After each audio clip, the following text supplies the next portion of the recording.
Okay. But Randy and I also, had just purely social get-togethers. When he moved back to Brooklyn, had dinner when his wife, who then was an African lady who was also an interesting culinary person. So we remained friends, although we didn't really see enough of each other. And of course, Randy went on to become a very well-known and successful performer, and published an autobiography, and altogether had a good life. And I remember one of the last times, well, I'll get to the last time we saw each other, but this was at the Jazz Standard, and I think Randy was a tad older than me, and he turned 90, and we saw each other. We hadn't seen each other for a while, so we embraced, and he said, who would have believed it ever, And then he really touched me by coming to this thing at the Jazz Museum in Harlem that Lawrence Schoenberg did for me at my 85th, I guess it was the 85th. And Randy came, which was such a surprise and such a wonderful, surprise. And there's a photo of us hugging each other, So then I didn't see Randy again until I saw him at his funeral. I don't like open coffins, and most of the time when I've gone to services that have included that element, I've avoided it. But in this case, I did want to see him, and he looked so peaceful. And then I found out, that the way he died is the way I would like to go. He was at home, and he was sitting in his favorite easy chair, and he just went out like that. So what could be better? If you have to go, that's the way to do it.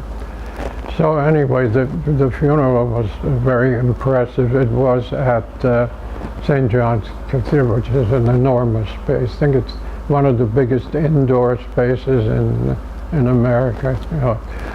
And they had, because of Randy's African connections, they had a Nigerian start with a procession and drums and everything. And then there was some other music, and there were several people who spoke very, very well. And then there was one Senegalese professor, and I've always been leery of professors, in situations like that. And with no offense to you, professors tend to talk too much. And this guy went on and on. No, he really went on. But that was only a small, mar on what was a very, very moving ceremony, and it was something that showed you how well regarded Randy had become from the time when I first met him, when he was a guy from Brooklyn who was beginning to attract a little attention. This was even before he had made his first album, which he made for Riverside, and it was Orrin Keepnews. It was Orrin. I don't think we've talked much about Orrin. I don't think we've talked. Someday we got to talk about producers, who they're a species of their own. Orrin was one of the best of them, and somebody I became very good friends with. But Orrin is the one who first recorded Randy. It was a 10-inch LP, actually. It was, One of the things he did with Randy was a Cole Porter album. So Randy could do anything on the piano, and he had these big hands, but big hands alone, of course, won't make you a great pianist, but he could easily reach, more than a tenth, and he got a great sound out of the piano. He and Eubie Blake are the two pianists, who had the biggest hands. They really spanned. Eubie had huge hands. I used to love to watch either of them, go on the keyboard. So that was a great thing for me to become friends with Randy, and like I said, he was really the first musician I became close friends with, and thanks to that girl who introduced me to him. She eventually wound up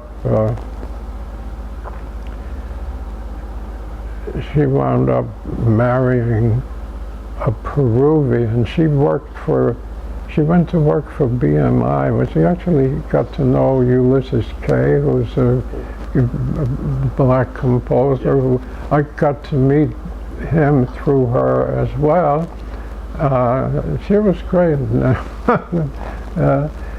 And he turned out to be a nephew of King Oliver.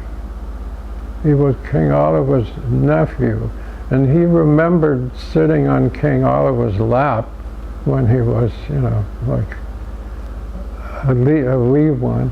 And he said, he told me somewhere there was a card he'd gotten from Oliver, and he tried as hard as he could to find it, but he was never able to find it. Good composer. He said you don't hear much about him anymore. Well, 20th century composers have a hard time, getting. Anyway, that girl, her name was Faye. She wound up marrying a Peruvian. She went to work for BMI, and I think that's how she met him. So he was, from a good family. So she went to Peru, lived in Lima, and the way things are there, like a married woman is not allowed. She can't go out without an escort. That means she's not with her husband. It's a female escort to come out with her. So, I mean, I had a couple of letters from her where she was like really going nuts there. So eventually that marriage broke up, and she wound up marrying a lawyer who worked for the United Nations, and who, just a little personal, but who cares. Anyway, she invited me, we hadn't seen each other in a long time, and she had a couple of kids with this guy, and she invited me to dinner at her apartment, and we had a nice dinner, and then they were living in Queens somewhere, so I took the subway back, and her husband, I think he wasn't really needed to go, but he went with me on the subway, and there he said to me, he said, in short and in brief, he said, I never want to see you again, I never want, we had, Faye and I hadn't seen each other in years, and there was nothing to do, but we had been friendly, and he didn't want any part of that. And he said that in a not very nice way. I said, what a schmuck.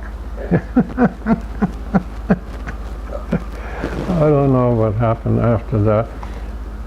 Oh well, anyway.